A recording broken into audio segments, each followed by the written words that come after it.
part of the journey of oneness, part of that journey to finding and feeling that true compassion that comes with understanding the unity of everything.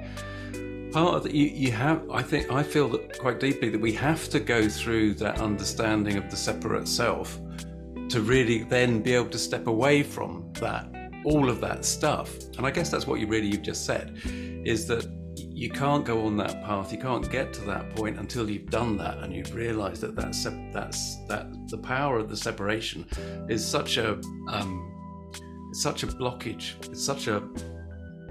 It's a container that is ripe with self-sabotage on the journey to unity.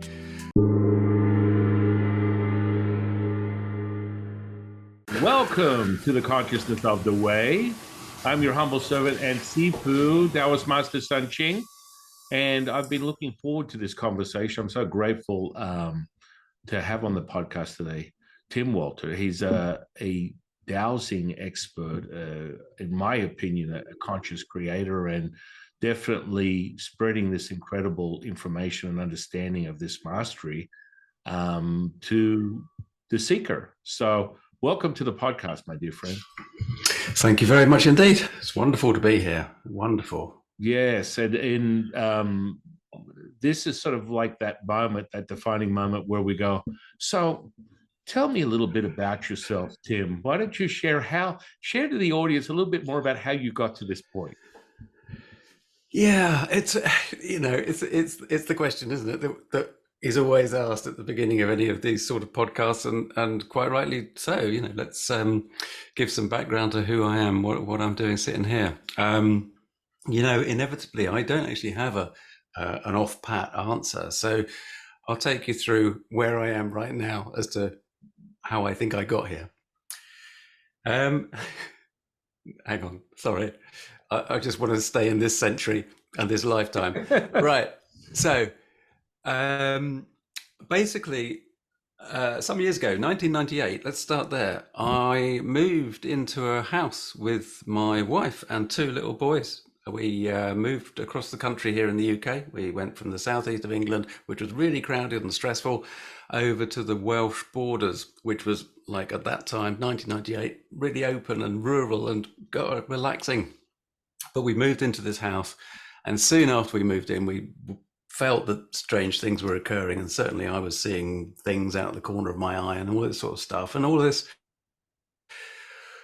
odd behavior and odd manifesting things in my reality at that time. I was completely new to any of this stuff. I just never encountered any of it. And really what transpired was that we had some dowsers come to our house to help us work out what was going on. And they said, well, you've got a spirit of a deceased lady living in the house. And you go, okay, fine. And it seemed the most natural thing in the world, but also really crazy as well. But it was just like, okay, we're going to go with that, because they said, these dowsers said, she just wants to be part of the family. And she had been causing some of the disruption and the things that had been going on. So we accepted her as part of the family. And that was the very simple start. And we can talk some more about it if you like. It's a very simple start of us living with this energy that was ostensibly the energy of a deceased person. And we called her Jane. That was her name that she told us. I started dowsing so that I could communicate with her.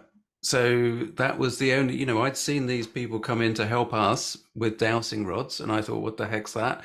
I've got to learn that in order to talk to Jane, because if Jane's staying here, I want to be able to talk to her.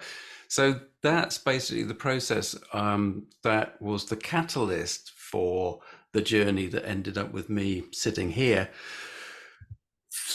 1998 was a while ago, and really what became apparent was that through that journey, and we'll talk some more about this, it became apparent that really I wanted to help other people find the sort of catalysts for change in their lives that I had been given, basically.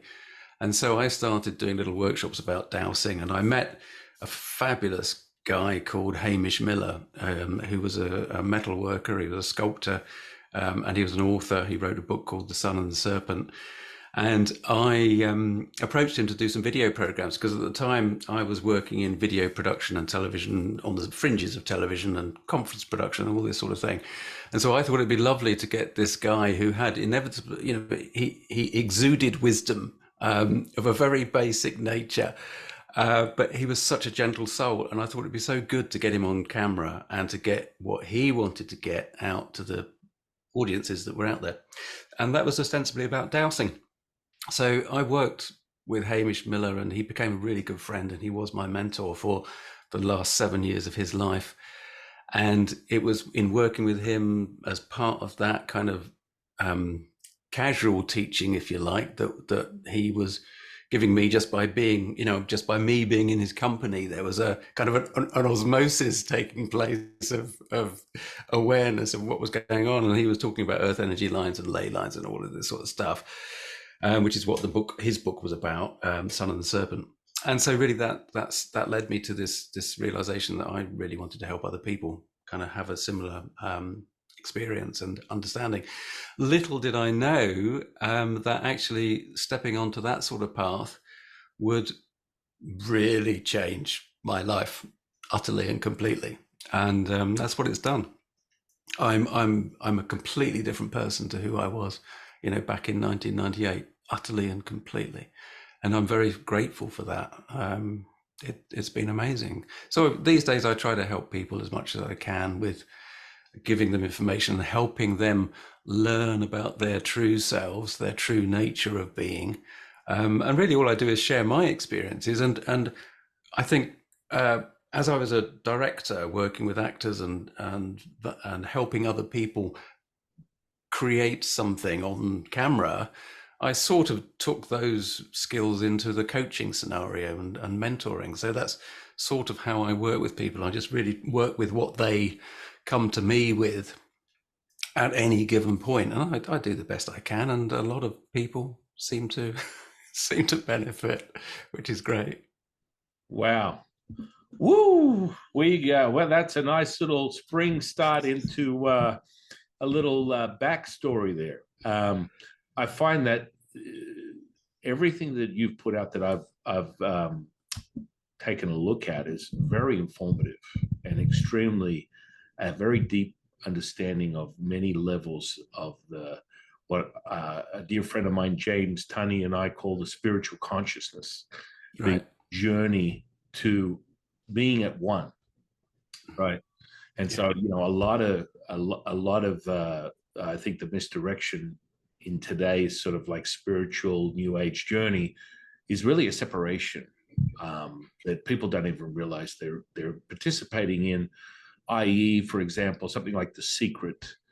That question in of itself was, well, what are your values? Well, to obtain that, you have to, there has to be no identity to be able to acquire the substance, what we call Wu Ji, which is the primordial mother, perfection manifest. So when you're asking someone what their value is, well, of course, you're identifying as yourself. And so it's also problematic, in my opinion, with things like I am and things of that nature, because the only time I've personally had any evidence of what we would call miracles, I've seen everything from physical, spiritual, mental, emotional, is when I am absent of any place, person. That present moment is all we have, that realized through what we call Wu Wei, which is like effortless action, effortless effort. And so there's a few things where people duck and dive, and you're so humble and so gracious, and the way that you approach your guests and the information you share with people is so powerful because of the humility, because of the selflessness that comes from what you're putting out, which I find really beautiful to experience. Well, it's lovely that you say that, and I do take that on in the separation level of existence as Tim Walter. You see, I think that actually that part of the journey of oneness, part of that journey to finding and feeling that true compassion that comes with understanding the unity of everything, part of that you have, I feel that quite deeply that we have to go through that understanding of the separate self to really then be able to step away from that, all of that stuff. And I guess that's what you've just said, is that you can't go on that path, you can't get to that point until you've done that and you've realized that that the power of the separation is such a it's such a blockage, it's a container that is ripe with self-sabotage on the journey to unity. And that is really where we're going. I don't expect ever to feel, I've had about one experience where I've felt a form of unity with other beings in what I would consider to be that true sense of, oh yeah, okay, okay. And it lasted momentarily and then it was gone. My task, if I have a task, the task that is reflected in my journey, which again, we're talking on the level of separation, is actually about opening the door for people to step onto that journey for themselves. And I'm very happy working with that at that entry level, because I know that people can rock it. I mean, they can jump. I mean, there was a thing years ago about quantum healing, and there's a catchphrase, but there's that process that you'll be aware of where people can have such subtle but significant shifts of awareness that they kind of leap decades, as it were, of time into a new way of being. And it's not anything necessarily to do with the mentor or with the person that's there with them. It's their own understanding and the acceptance of what is on a greater scale that we're not really aware of on a day-to-day basis. Yeah, I would have to agree with you. I mean, it's for a Taoist, it's a Taoist seeker. You start with that being misaligned, and then you have the alignment, the OBE, the NDE, the paranormal, the supernatural, which you realize, hang on a second, I thought I was right with it. Yeah. And I was absolutely not aligned with what the truth was. And now for me, I describe it as the spiritual dragon. You get bitten by it, and then you have to pursue it. You get glimpses. But now the mastery, the self-mastery is self-realized and being able to repeat it.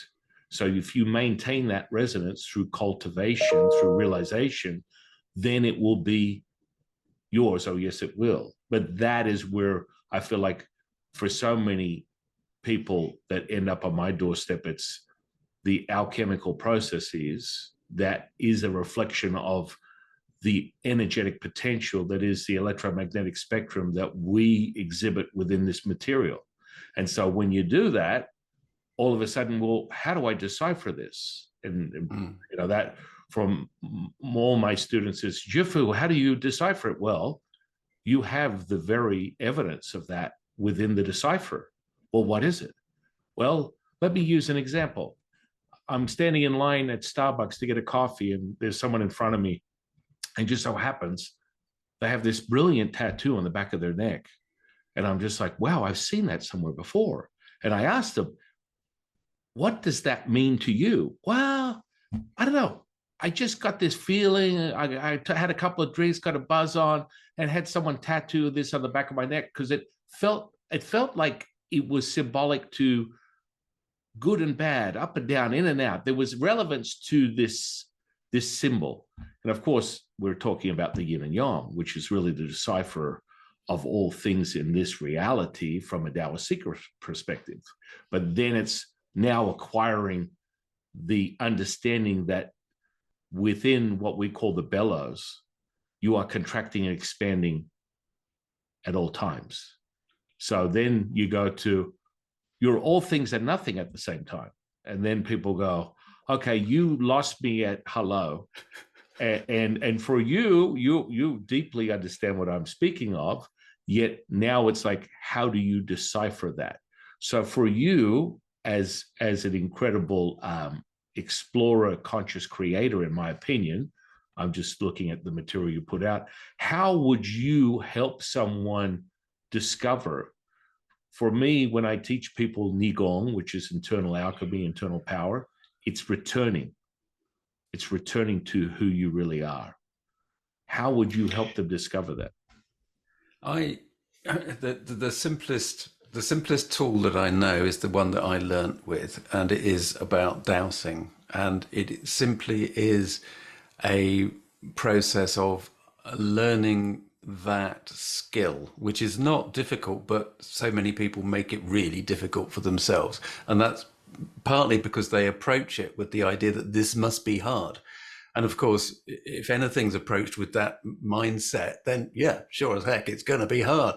So dowsing is simply a case of picking up an L rod or a pendulum and asking a question, and we normally expect that to be a yes response, and a no response is something like that.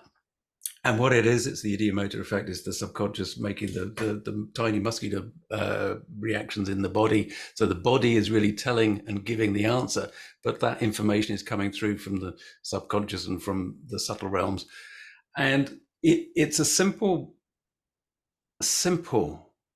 inexpensive piece of metal or whatever you want to use.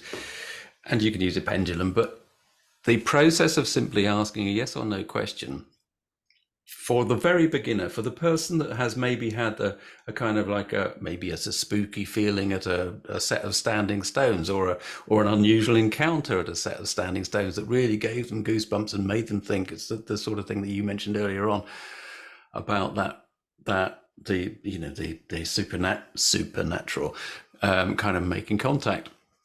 Now, for that sort of person, dowsing is really practical, especially for men. It's really useful for men to kind of feel like, oh, I want to get on and do something. So give me something to hold and I'll, okay, right, I can do this.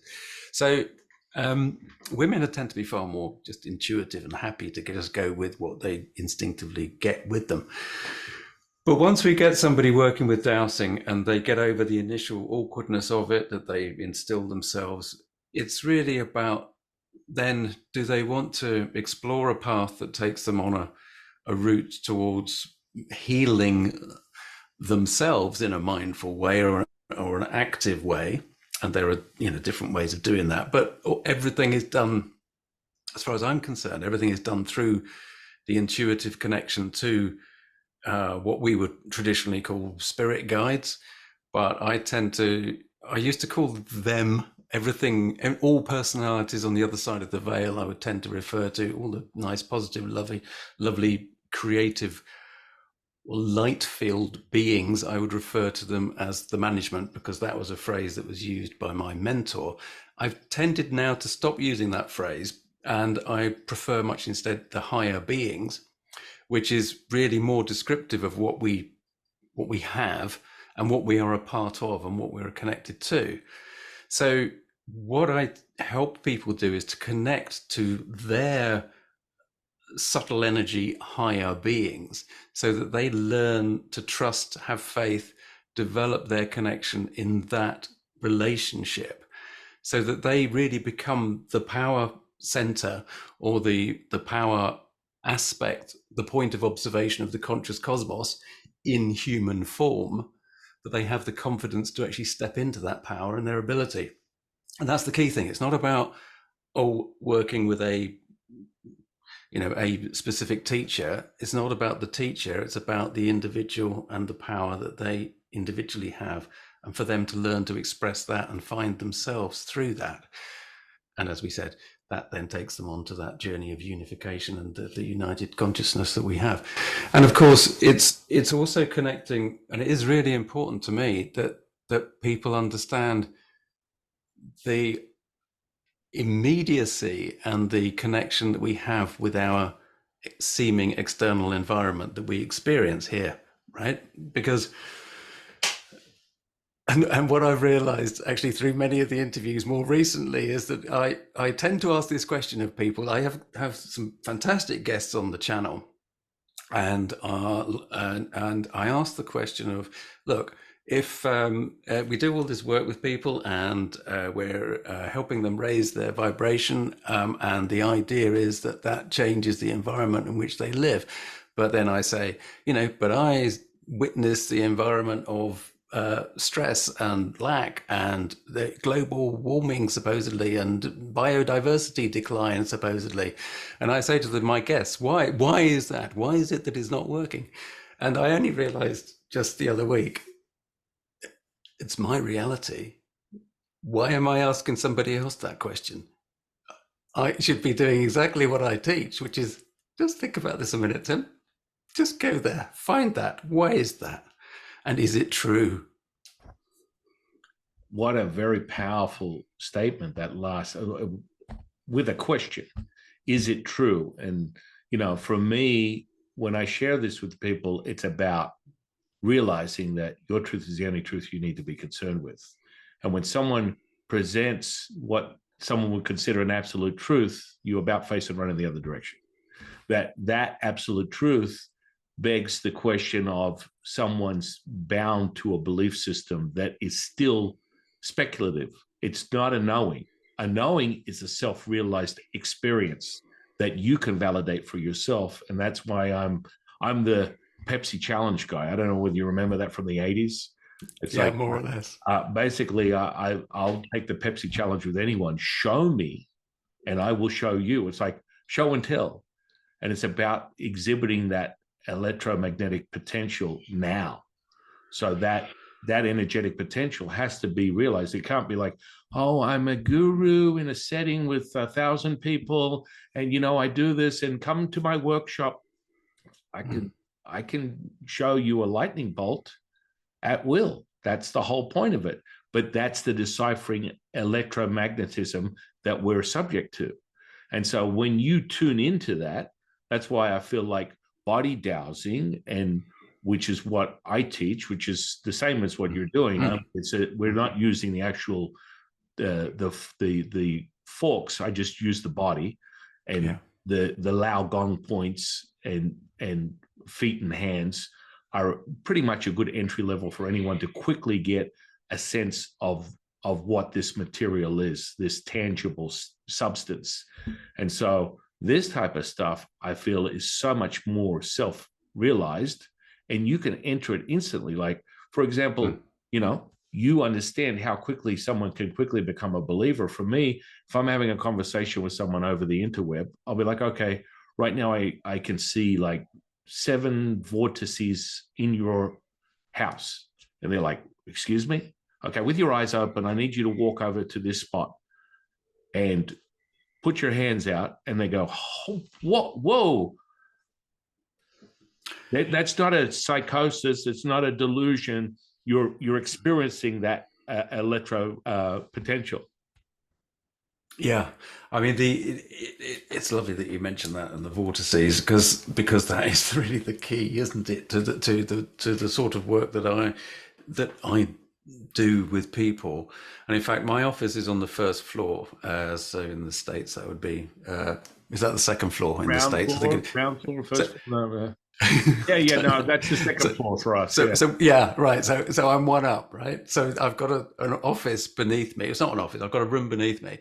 That's where I do my healing for clients when I'm working with house healing and all this sort of stuff. And as I step in the door there's a vortices, an earth energy vortex, and it's a beautiful thing. And these days it's so powerful. It's like I'll open the door and it's like, oh, hang on, I've just got to get through this a minute before I can sit down. Okay, that's fine. And then as I connect to it, or we really. Then it's it's tangible, and that's connecting into what we perceive as individual separate beings as part of that earth energy grid. And I quite often use that and send sort of the healing energy through the grid, just so that I can visualize it in here. It might be a little bit kind of clumsy, but I do a lot of things that are clumsy, so it works. It seems to work. It helps some people that we're working with. So earth energy to me, while we're talking about that and the vortices that you mentioned, earth energy is, okay, let me backtrack a second. So a lot of your viewers and listeners will have heard of ley lines. And ley lines are usually straight alignments in a landscape. You can plot them on a map, and there's some energy to them. But the real powerful lines and flows are really what are made of earth energy. So earth energy is a label. It's the chi. It's the chi. It's the life force of the planet, of the reality in which we live, and that to me, the label that I tend to use, because I refer quite a lot to standard mainstream sort of scientific thinking, just because that's my background that I found comfortable when my whole world was being turned upside down. So it's the quantum 0 point field, as far as I'm concerned. That's exactly what chi is, because it is the lifeblood, the essence of everything that we experience. But importantly, it is, I really, really do feel that we do live in our own independent, unique universe. And if we consider ourselves to actually be a product of waves rather than solid particle, then what we do as we have an interaction like this, you and I, we are two waves that are intersecting, and the interference pattern is the resultant unified awareness that we have of each other. And that's the same thing. So we can, when we tune into earth energy and use those aspects of earth energy, we're really starting to kind of break down and shift from the particle awareness into the wave awareness. And that is really where we get into what we were talking about earlier on, about that unity consciousness, because it's the wave of possibility. And quantum physics, which is, the 0 point field is recognized by quantum physics because that's the quantum soup of everything. Quantum physics is really a physics of possibility and probability. And what we do, in every instant, is interact with that possibility and create the actualized experience of being alive, and our reality in which we exist. Amen to that, brother. Because it really is. How I describe it is light to wave to matter to particle realized by your attention intention, creating and distorting this perfection. So from a Taoist perspective, you're cutting the cloth of perfection, the mother, and distorting it with your attention intention, creating energy. The energy has a vibration, the vibration has a frequency, that frequency met with a resonance, and oh yes, it will be yours, oh yes, it will. And that is part of the mastery, because that resonance resides within the mother, the primordial mother of the Tao, which is the Wu Ji. So that center point, the Vesica, the center point of all things, you will find that energetic potential in everything, And when you do that, then you get into the secret source of effortless action, effortless effort, Wu Wei. Absolutely. And the key thing about much of this is not doing, isn't it? It's about the lack of doing anything. It's about stopping, allowing, observing, perceiving, maybe responding if you want to change something. But it's in that point, you mentioned that Vesica Pisces, which is the crossing over of two circles, the interactive point. One of the features that we can douse, and one of the things that I get students to douse early on, is that at every vortex, which we douse as a spiral, at every vortex, there is actually a lemniscate, so an infinity symbol. There's one that does that, right? And then at right angles to it, there's another one that does that. And what you can douse and feel, you're teaching body dowsing, so your students would literally be able to feel this. Well, that's those easy, chap. When you're drawing symbols into my forehead right now, so just put the weapons down. It's like that the palpability, the tangibility of our oscillating right now is self-evident.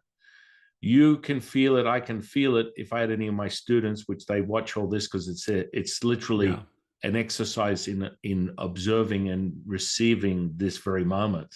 When you do this, just like I do this, you can feel the potential right now.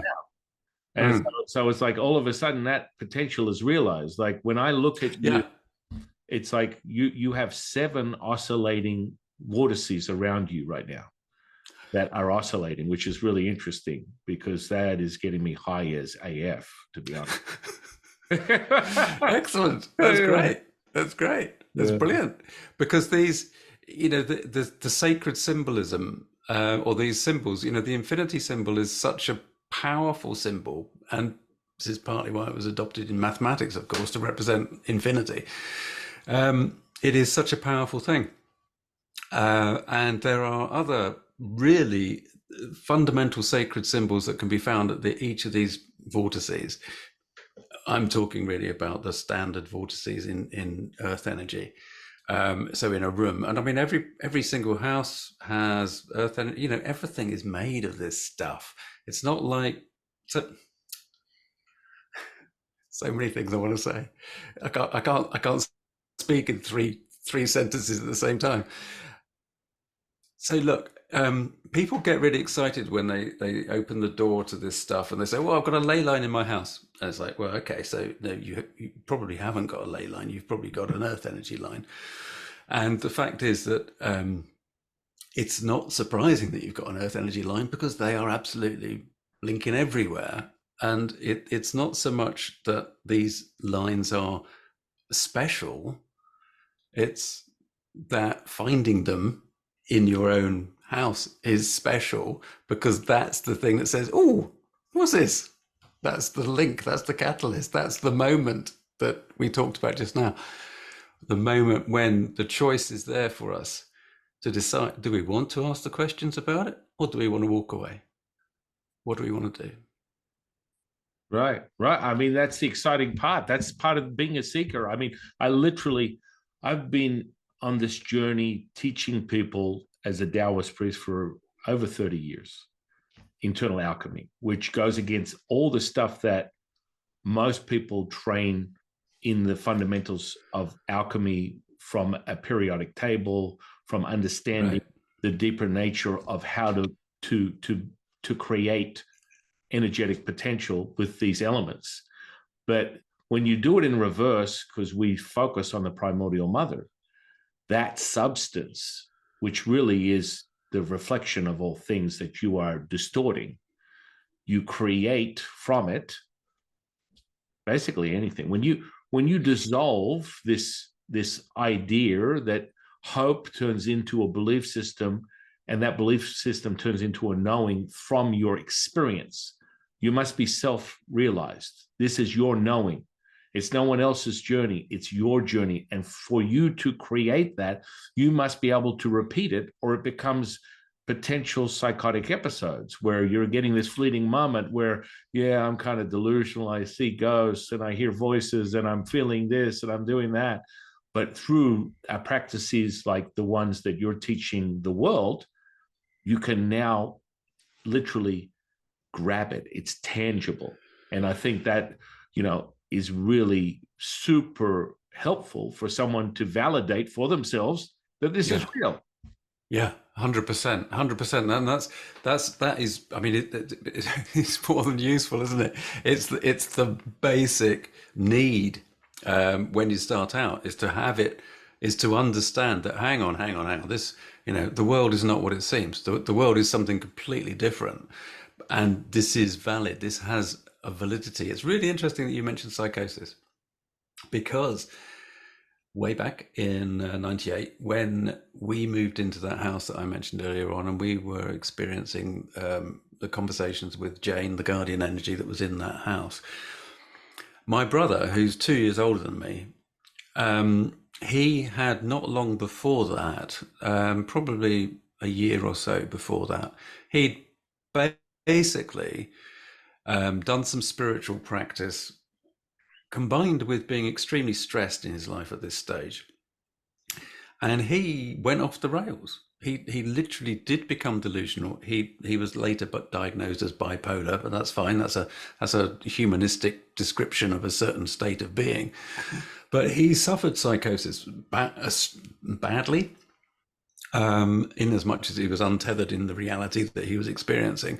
And he was sectioned under the Mental Health Act in this country, and was in hospital with this psychosis for some time now. So what that meant was that when my world was changing, and I thought, hang on, I think I'm losing it, I think I am going mad like my brother, I could actually verify by what I'd witnessed with Steve in my visits to him when he was in the midst of his real lows, not in the actual psychosis. I never saw him in the actual state of psychosis because it would have been impossible to communicate.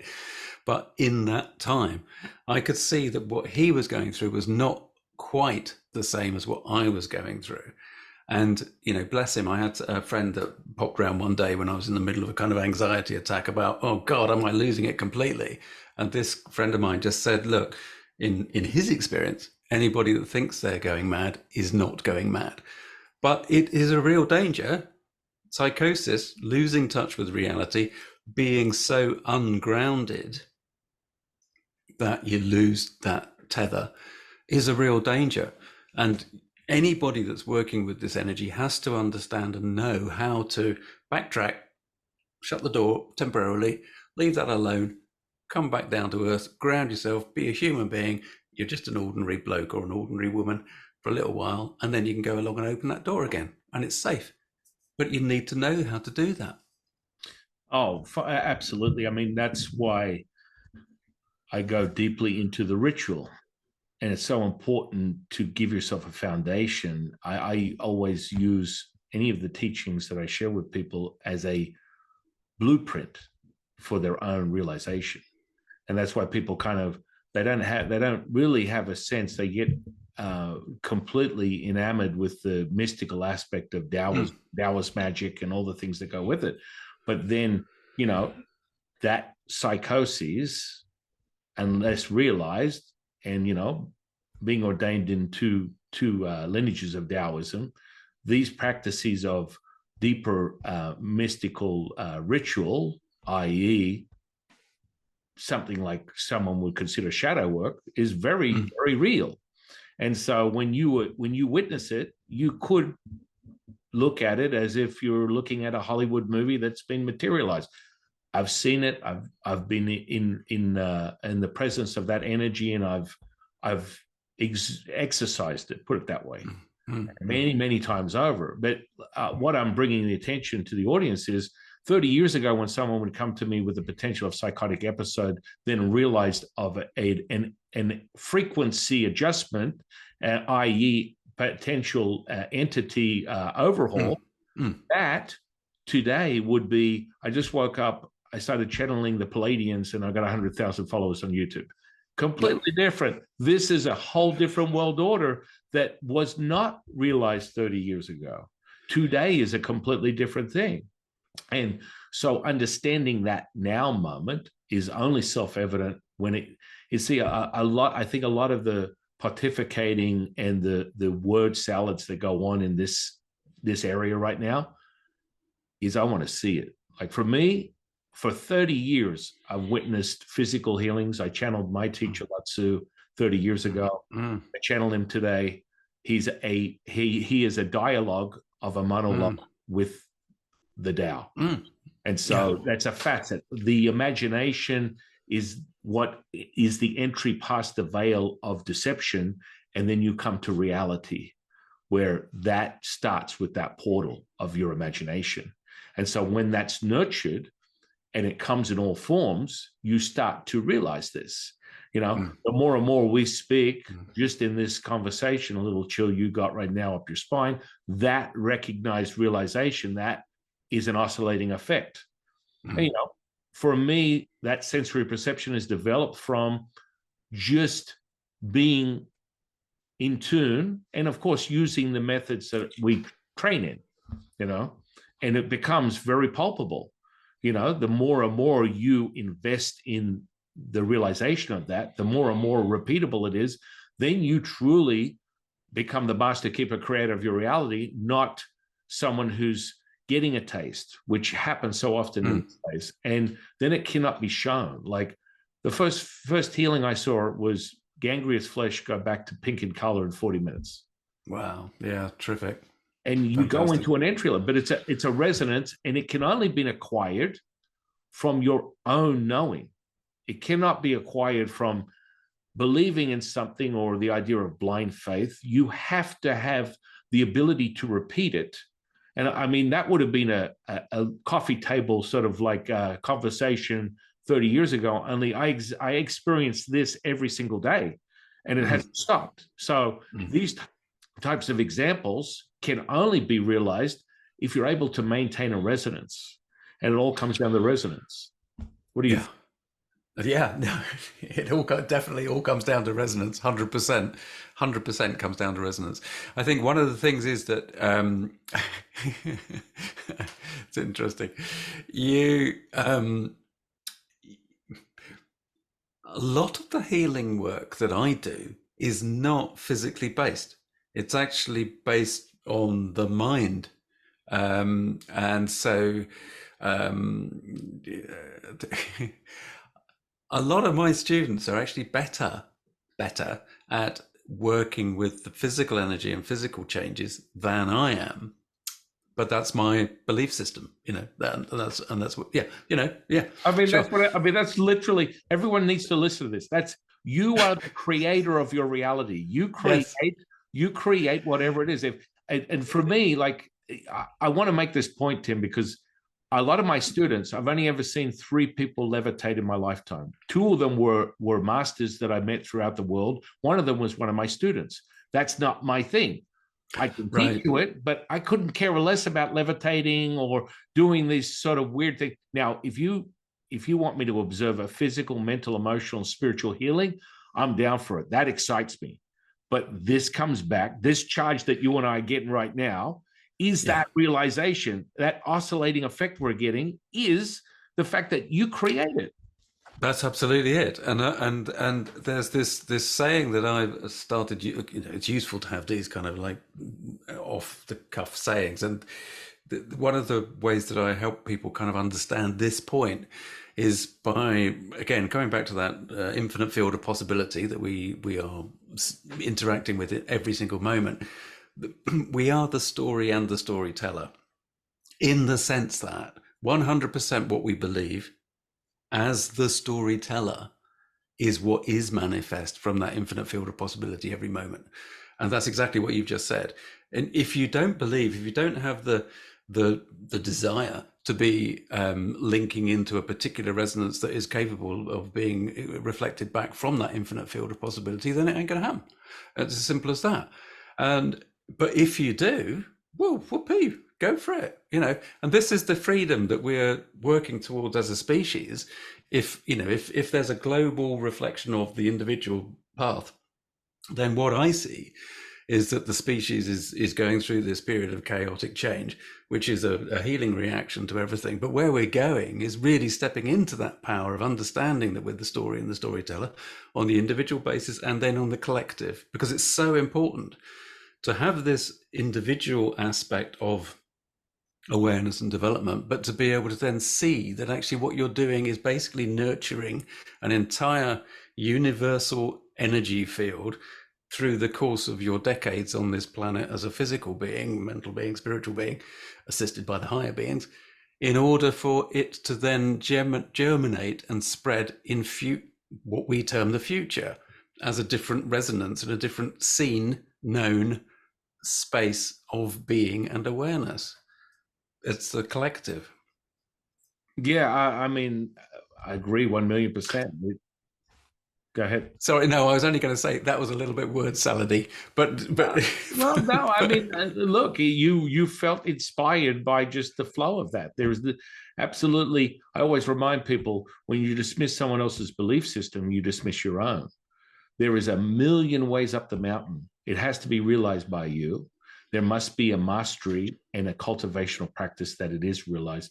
That's why yes, I'm a fanboy of Taoist alchemy. I've been teaching it for so long that it's self-evident, and you can have it realized in your reality almost instantaneously. I mean, anyone that tells me they've never felt energy, I always get all excited, because that's like, oh, you're about to get a crash course in what you thought was delusion, and now you're going to have to explain yourself as to how you're able to feel that energetic potential instantaneously. That's the whole point of it. And so, I agree with you wholeheartedly. That's part of realizing that when you're on this journey as a seeker to a knower, the fundamental belief system is critical, but it's only a belief system. It's not a knowing until it's realized. Within Lao Tzu's teachings, he makes it very clear. It starts with concept, consciousness, knowing, unconscious knowing, and then being one with all things. Right. And that is a progressive frequency adjustment so that that substance can be maintained. Like that substance that you and I are having, and we're playing with it. I like to play with it a little bit there. That becomes realized. And then you go and say, all right, well, okay, well, you said this is potentially possible. Well, how do I know I'm there? Well, this is very simple. When you are in the flow, Wu Wei, the center point of all things is effortless action. That means you will realize your default, which is servitude, selflessness. And that is, as I share with people, if you're thinking you are not knowing, if you're knowing, you are feeling. That is the self-evidence. So the barometer, being the tuning fork of the physical body, is your gift as a dowsing tool to realize this. And that's where the cultivation of the resonance starts to increase as you realize, my emotions don't control me, I control my emotions. Whoa, hang on a second. This is the distortion of the human condition. This is part of the limitation that you're being distracted by. And the more realization of that through the energetic potential, you then are able to, and that's kind of like the ground level thing for a Taoist, is to master that immediately, because that's a huge distraction for any seeker. Is, oh, I'm angry, I'm stressed, I'm depressed, I'm frustrated, and you embody that, and you believe you have zero control. You're not able to master that. But for me, it's like you become the master keeper creator, you become the maestro of the 50 trillion cells, and then that electric potential is realized. Yeah, it's that. It comes back to that word discipline, doesn't it? Because the only way that well, as far as I'm aware, the only way that we can master our emotions is to become the master of them, which is through a process of discipline, through a process of mindful observation. You identify exactly what it is that you're feeling, and then you are master. You decide, do you want to carry on feeling like this? We had a pet dog, 15 and a half years. He was a lovely old collie. Between you and me, because nobody's listening, he was a pain in the ass. But I loved that dog deeply. And he died a week ago tomorrow. We had him put down actually in the end. Sorry to hear that. Yeah. But the interesting thing, there's that feeling of loss. There's that feeling of walking into a room and expecting him to be there, that I'm missing him, I'm grieving. But the point is, the choice, do I want to carry on feeling like that? Right now, no, I don't, because I have expressed my grief over the last week to a level that, as far as I'm concerned, does respect to the 15 and a half years that I knew that being. And we had an energetic exchange 48 hours after he passed, which was like, okay, so I can still get these amazing things happen, which is brilliant. And that gave me a lot of faith in the fact that he was a fantastic being. But I choose now not to grieve. I choose now not to feel sad. I know that he is where he is. He's another aspect of the conscious cosmos. I can move on from that. I've done that now. It sounds a bit kind of clinical, to me, I'm surprised. I can say, no, okay, I've paid him the respect that I've given him the love, and I accept his love in return. I choose that. I choose that state of awareness. And we could do that with everything, and it kind of is echoed by, you do this, you put yourself out there on YouTube and all of that. I do that. My story is that I am quite a deep introvert. That's the story I've told myself over the years. And so therefore part of my story is I find it difficult to put myself out on YouTube. I realize, and not so long ago, I realized, hang on, who the hell says you're an introvert and you find this difficult? And that's the key thing, even at this stage, and I'm not a great master of anything. It's just, okay, no, hang on, that's enough. Why would I feel like that? Why should I feel like that? I don't want to feel like that. And that's the empowering part. For me, what's most important is we can speak on this and people can look at us and go, okay, well, they're both they're both explorers that have spent many years in this mindset, and they've transmuted that into something tangible. And from their spoken words, they say, well, I don't have to feel that way. And that's contemplation for many, but not realized as a knowing, because the runaway train is the secret source that I let people know about, which is your experience, is a thought, feeling, and emotion. That's it. That's the secret source of your reality. Now, the feeling and emotion is so they're so met with almost you can't distinguish the difference, but there are quite different, right? And when you look closer at that energetic potential, when you are able to remove it using a mastered cultivational practice, the thought is wisdom that you can reflect on to continue your experience and your journey.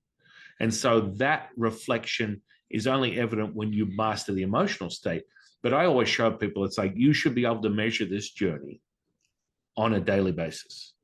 A lot of people go, use the blind faith, go and sit in the corner. I want you to meditate for the next 6 months and then follow my direction, and you can get back to me then. And that's a huge contemplation for many people, that time is finite for the human in 2024. So it's like, if you realize for the first time, if I expose someone to the resonance within the first time they've ever experienced it, they can then measure their ability to replicate it themselves that same moment, as they should be. Just teach them a certain Easter egg exercise that will validate it for them. Then they reinforce this knowing. So then they're going to come back and repeat it again and cultivate it more and make that an expansive knowing that can be tangible. Does that make sense? It does, yeah, it does. It does.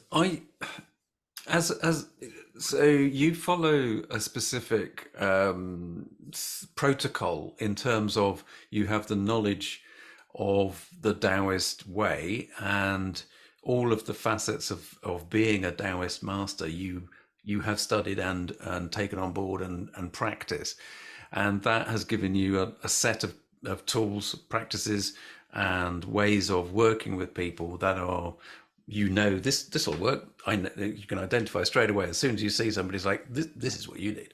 You try this. I'm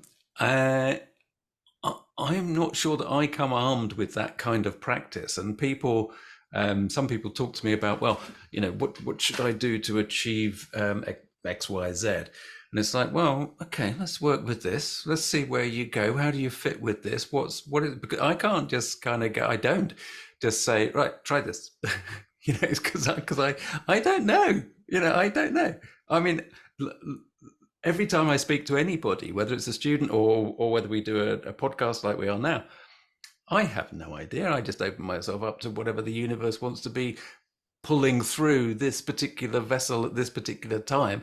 And as part of the identity that is Tim Walter, that goes, I've got no idea what's going on.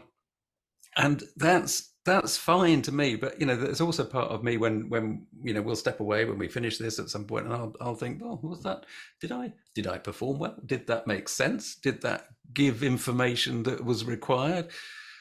I will also leave that thought completely alone, because why would I go down the route of examining it? It was what it was. It is what it is. What am I saying? I don't even know what I'm saying right now, San. Help me here. Yeah. I mean, I think the brilliance of your innocence and your humility is really one of the superpowers that you offer to someone else that is seeking to find themselves through that innocence.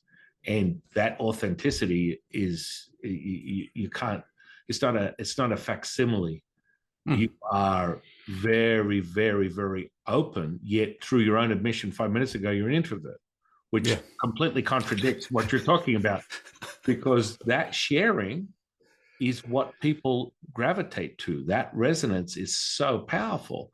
And it really comes out, especially in your energetic potential. Your auric field is like, just, I'm getting my eyebrows burnt off right now, just hanging out with you. And that's not even you attempting to admit some type of like frequency. It's just the state that you're in, which is the beautiful part. Well, that is love. Again, the humanistic part of me says, well, that is lovely to hear. And what I was going to pick up on was honesty, right? Honesty is, you will know this, it is so fundamentally important. You can't take one step on this path without understanding and adopting and being 100% honest in everything. Because if you're not, then you're not in any resonance. You're in something else's resonance. And that's not you. It's not the individual. It's not the soul self. It's not the soul energy that is the true self. Well, that's the other part. It's like, okay, you've discovered you're a seeker. You're misaligned. You discover you want to discover more. You want to learn more, as part of a human being, as you're jumping off, as you put it a moment ago, you jump off from that good old mundane 9 to 5, I live, I die, and recycle. You realize you're misaligned. Once you become aligned, you're like, I want more of that. Like that Harry met Sally moment. I'll have whatever she's had. But that, I think the biggest confusion that a lot of seekers have, especially from a Taoist perspective and what I teach, is, well, what's the purpose of my existence? And why? And I would answer with, why not? And then people go, what? Hang on, what? Well, this is part of true understanding from a Taoist. From the void creates light. That light is the center point of the primordial mother's womb that generates life. And from that cycle of 9, that charge you got right now, I could be saying anything, but it's real. You can go, hang on a second, my body is attuning to whatever language he is speaking right now that tells me and validates what it is that he's saying. And this is where that attunement is critical, in my opinion, for any seeker to become familiar with this energy potential and make sure that your attunement is at the highest resonance, and that will exhibit itself through the servitude, through the selflessness, and not what's in it for me. What am I getting out of it? Which is a human trait and an ego-based sort of like desire, not the desire to be high, to be at one, to create, as you would put it from a physicist perspective, the singular. You are not acquiring that 0-point scalar potential. You are just exhibiting the distortion of this reality that is still material. And that material steps beyond that when you're able to master this electromagnetic potential, the polarizing effect of it. Yeah. And so on a again, on a humanistic level, you see, I taking what you're saying there about mastering that and the process of change, let's call that healing, and I think a lot of the references that you've made to mastering the electromagnetic energy that is here, I tend to put that up. I look up there, but you know why. But to the higher beings, I invite them. See, when we're doing the house healing work, all of the change that we want to connect to. In other words, From my point of view, what we're doing is we're allowing the reality of an individual, could be anywhere in the world, the person that we're working for and with. Usually they have knowledge that we are doing the work on them. Not always, but usually. And what we're doing is we're acting as the point of observation for the higher beings to bring their influence in to change the reality of that person, separate identity. So what I perceive, as far as I'm concerned, what I'm doing is I'm acting as that channel for that point of observation. Now that brings up several questions, which is like, if I sit down and look and dowse, as Tim Walter, I'm dowsing, but I'm connecting to upstairs, and I'm asking upstairs to show me the information on a floor plan. Can be a number of vortices. Sometimes, we're looking for detrimental information that needs to be changed, that we're going to ask them to change in order for the reality of that person to improve, or certainly to be in alignment with a higher resonance in the spectrum of possibilities that the divine perceives as being, that's where they should be, but they're not quite there. They should be there. Well, help act as the point of awareness, act as the portal to allow that flow to change. So what that does is it means that we are, to me, that's really important, that we're introducing that energy of the higher beings into that scenario, because what we don't want is for the ego energy of the individual humanistic person to be saying, oh, that's not right. You shouldn't be doing that. Because that's just, as you know, straight away, it goes right back to our initial conversation of,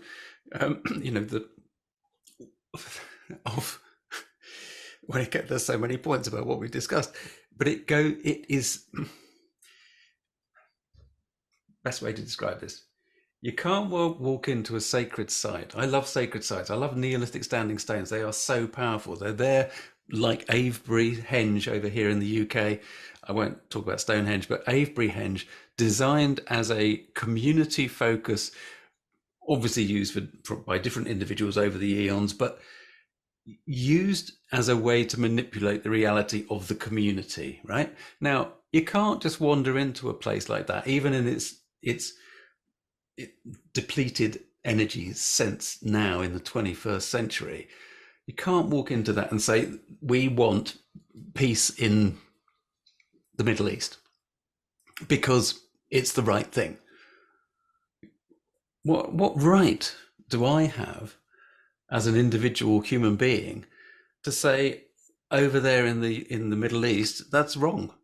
Yeah, okay. So I can feel compassion. Of course, I feel compassion for everybody that's hurt in war and conflict anywhere. But what I'm saying is, for some people, they think, oh yeah, got the hang of this now. Let me go heal the world. No. We don't do that. We don't do that, even when we think we are. We're just we're kind of going off at half cock, basically, to use an expression, which is because we're not actually encompassing the energy of the other beings. We're not in embracing our full true self, we as a part of them as a part of us, in that.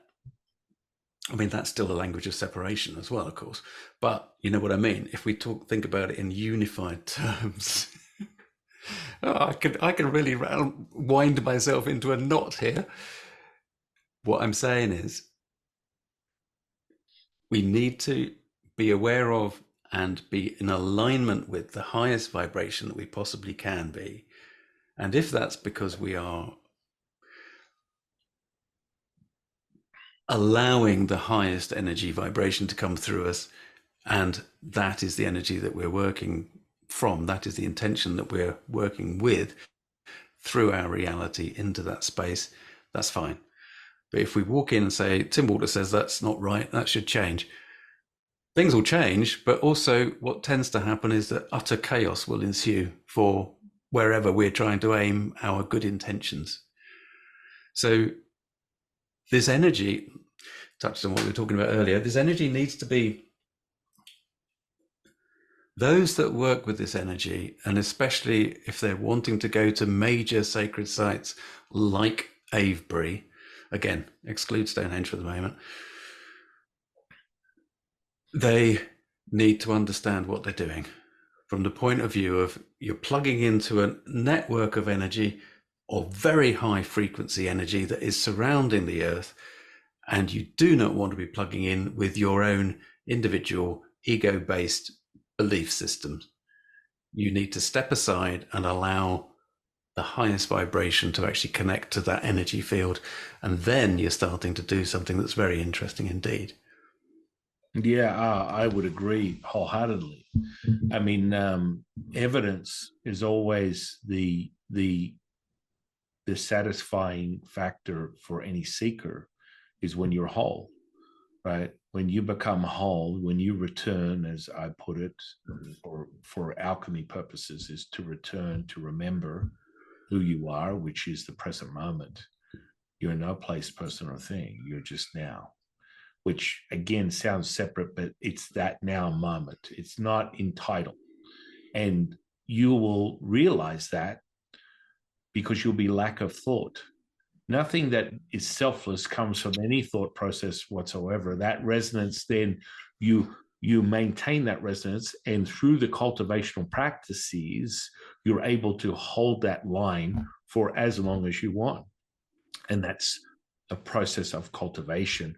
But for that, the evidence, without having any sort of like major textbook of what it's supposed to be, is in lack of the thought, in lack of opinion, in lack of anything that is related to the human condition, the personality. So when you're in lack of the personality, you're in no, as we will put it, in the business of manipulating. There will be no evidence of that. Your servitude will be the only operating manual that is running. That's it. Selflessness will just be the default. And that comes from being able to resonate. So when I teach people how to get that resonance and cultivate it, it's like instantly, the first thing is being in the presence of you or myself. There's a cultivational practice that we've both been in the process of for many decades that just presents itself. You don't even have to think about, I to connect with my guides, like something like, 30 years ago, it might have taken me 5 minutes. Now it's like, I live that. That's the resonance. That's the present resonance. And you will be able to know whether you're subject to this polarizing duality by the fact that everyone else is subject to the emotional content. So fear, being one of the biggest catalysts for distraction, will be evident. So when you walk into a space, there's two things that are going to take place for you. You're going to be loved or hated. That's it. That's how it works. And that's only due to the duality that is the operating system for this material. And then once you obtain the Wu Wei, you bring that resonance in, and that just dissolves it all. And any person in presence of that remembers who they are. They remember. The whole purpose of maintaining that and holding that line is for them to look back at the mother and replicate that within this realm, as you would put it from a scientific perspective, that replication. So for us, for a Taoist, I just transcribed the Tao Te Ching 2024 from my teacher Lao-Tzu, and I just published that. And that is what we call the magical register. So it's 81 incantations. Each incantation is a magical mystery ride of 81 different levels of consciousness, which also has a frequency, a color, and a shape associated with that experience. And so people get, you just me saying that, you're like, oh yeah, I'm thinking that makes sense to me. I can experience it right now, because that is how powerful your mastery is in your cultivation, that you're very, very, very humble and modest about speaking of. But there must be a validation for the seeker to make it true to them, and that can only be in the self-evidence of an experience. So that would be subject to this electromagnetic spectrum. Now, manifestation of miracles are not subject to this. we have it, it's on a completely, it's not in the same, it's not even the same frequency. It's not from this realm. And that's where you see evidence of a manifestation, magic, healing. It's the now moment. It's like, we're not talking about subject to light speed. We are talking about now. We're talking about once you access that imagination and remove the veil, a thought that would be considered an intellect is no longer, it's that present moment that then realizes all things. Does that make sense? Yeah, it does make sense. And that's really what, when people talk about allowing the universe to be through you or through us, that's really what you're talking about. It's about exactly what you said. Yeah, which was actually rather beautifully said, I have to say. So yeah, 100%. And this is the power of our sharing. And if you go deeper on a Taoist path, and people are like, well, Jifu, why not that? Well, I just exist. Well, from the experiencer, I feel like a lot of people are front loaded with their journey on paranormal and parapsychological sort of like subsets of what you think is a construct, right? So they get in their head, they then start molding this Hollywood version of what is supposed to be. And then when they're presented with the misalignment and then realigning, it's nothing they thought it was. And so that's part of like someone hijacking, as you put it, hijacking the outcome of someone else's experience by saying, this is the absolute truth. This is how it is, which is always problematic. I always remind people that once you experience, say, an OBE or your ability to leave the physical body consciously, because really you're operating, as you would put it, in all dimensions at once. And that mastery is from the alchemical. When you are able to do that, you can literally master this 3D very easily. This is not, some people complain this is a difficult place to be in. Oh, when someone asks me, oh, how are you doing today? My answer is, it's good to be me. And that comes from that realization. What is it? The polarizing effects. Is your glass half empty or half full? I mean, let's get right down to the get down. I mean, it's contracting and expanding, half empty, half full. That is nothing more than all you need to be realized. And of course, then I return to the energy potential, because instead of it being a fleeting transitory moment, you want to validate it. You want it to be real. So that's why the power of what you teach people is so now. It's like, hang on a second. I don't like the woo-woo. People talk about energy, but these things are moving. Holy moly, they're actually moving. And all I'm doing is presently observing it. And these dowsing prongs are moving in front of my very eyes. Holy moly, this is real. And I think that's so powerful. Yeah, it's a great thing. I mean, that's partly why I love it so much, is that that first initial response is usually people, when they move, it's like, oh. Yeah, it is. It's amazing. It's lovely. It's beautiful. Yeah, it's part of the journey. But if you were to ask a Taoist, okay, what's the deeper nature of it? Is that realizing the selflessness and servitude coming from the resonance, and then the true access from a human condition perspective is raising that resonance and connecting with empathy. Yeah. Humanity to another level of frequency. 100%. Yeah, 100%. And the heart work is incredibly important. I don't know whether there's any, I mean, again, what I tend to refer to the stuff that I do is, I mean, it's spiritual development, but it's self-development. So I don't know whether there's any self-development teachers out there that skip the importance of the heart work and in developing that association with compassion and love. And that includes self-love in its sense of, its highest sense. You can't do any of this if you don't have some kind of respect for self. But the heart is so important. I mean, there's a lovely guy.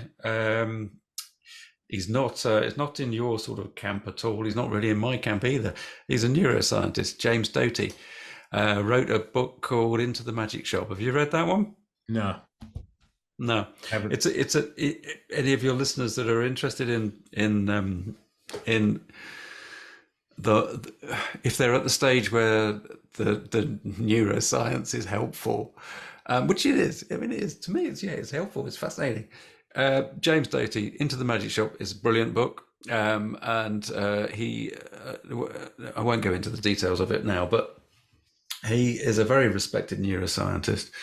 And in the first book, in that book, which is his first book, he talks about some of the esoteric traditions around this sort of work that we've been talking about today.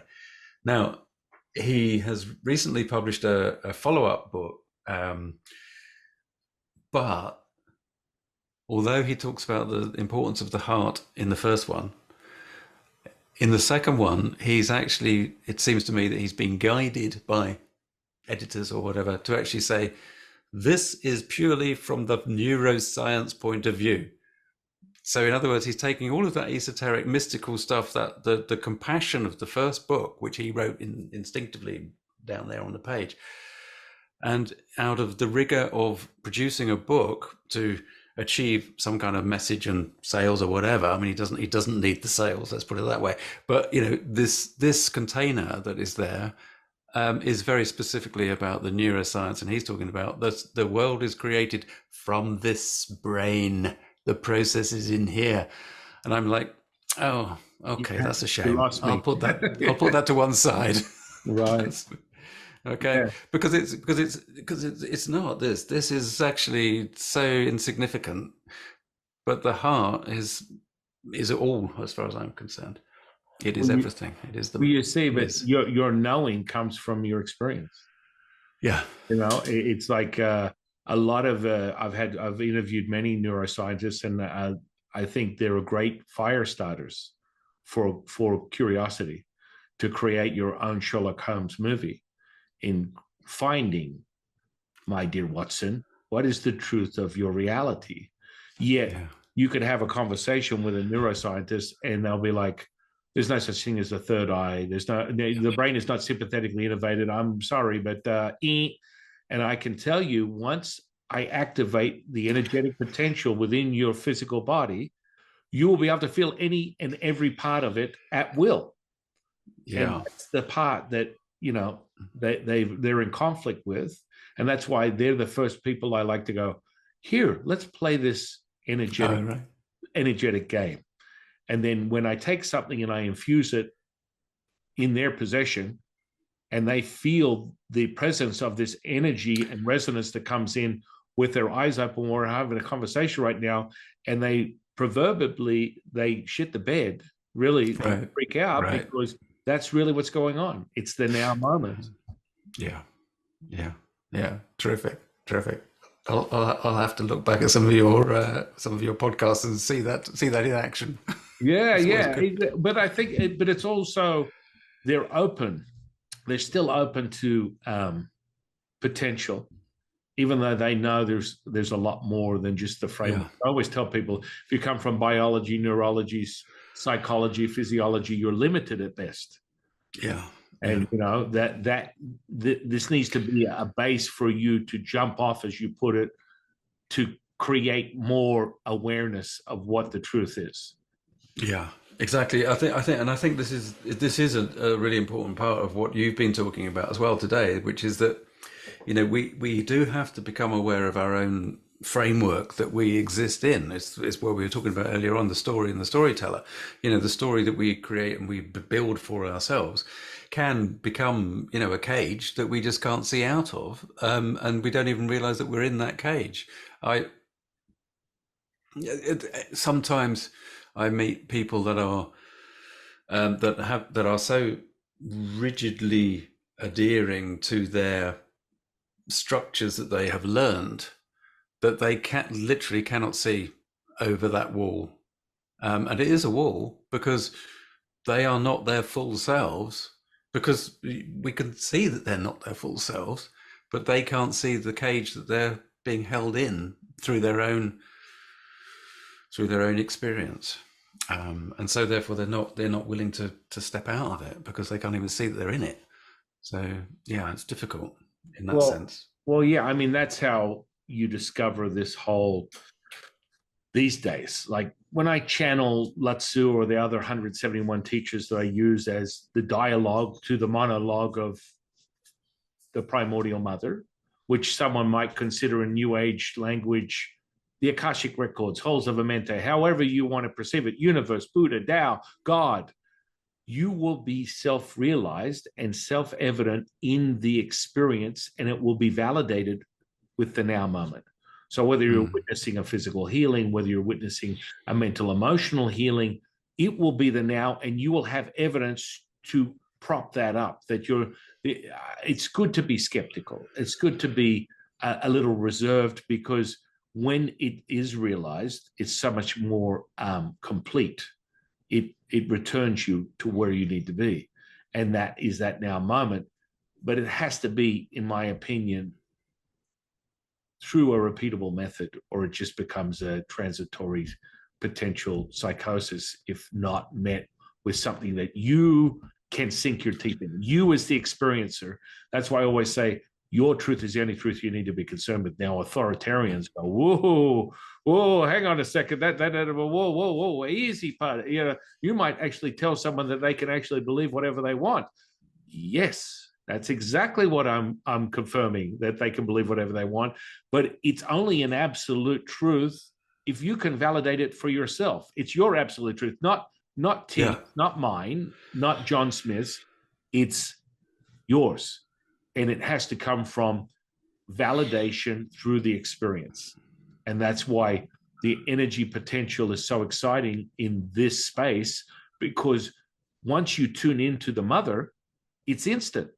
You see these supernatural, superhuman experiences that cannot be denied, whether it's reading someone's auric field, or listening to some entity, or experiencing an energetic potential from a vortices. This is all validating. It's all part of your Sherlock Holmes movie that you're creating. And it becomes more evident, my dear Watson, through that.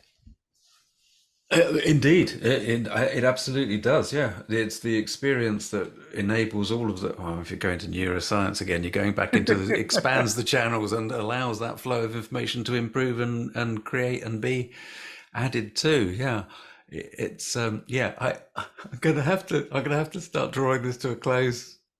Absolutely, my dear friend. Absolutely, it's been fantastic. It's been. Where are we at now? How what's the clock saying? We've been talking for an hour and a half. There you go. Look at that. And you confessed you only wanted an hour. What happens? I don't know. Remember, I did warn you I was a master void of time and space. You did. It has been going through my mind for the last minute, but only for the last minute. You were forewarned, my dear friend. It's absolutely fine. But it's fun. Actually, funnily enough, my wife, when I told her, I've got this interview that I'm doing, and she said, "Oh, okay. So how long is it going on for?" Just so that she knows, because it's evening here. It's 7:45 now, right. And because we would sit down and have something to eat. Yeah. And I said, I can tell you, it's going to be a long one. I love it, my dear friend. I mean, I'm very grateful. I feel like we just reunited a bond and a friendship that was. It's been great. Yeah. It's been great to talk to you. It's been really, really good. Really lovely. Yeah. So thank you. Thank you very much indeed. Well, thank you for all that you do and everything that you share with the world, because it is inspirational. And when people come across your material, it's like, oh, let me try that. Holy moly. That works. All I did was listen to this guy for 5 minutes, and I'm experiencing it 5 minutes later. I didn't have to sit in an ashram and get in the lotus that's it. And light incense and call in my angels and learn how to do this. And I think that's so powerful as an experiencer to validate that. Yeah. It's a great door opener. And just to finish the final word, it was. it was my mentor, Hamish Miller, who really, his passion, he would always say, all we've got to do, Tim, is to get people more interested in dowsing, because then that'll help them lift their energy up higher, get it away from the lower chakras up to the heart chakra. And and I just said, yes, Hamish, yes, we can do that. Yes, we can do that. And that's what I continue to do. Dowsing is the door opener. And then you get that wow, in most cases. And then it's just up to the individual to take it where they want to take it. And I'll guide them wherever they want to go as far as I can. And if not, I'll point them to people that can guide them. So yeah, it's great. It's good to connect. No, it's been very good. Thank you so much for sharing your time today. One last closing question. What is your definition of spiritual consciousness? My definition of spiritual consciousness. Well, that's an easy question to finish on, isn't it?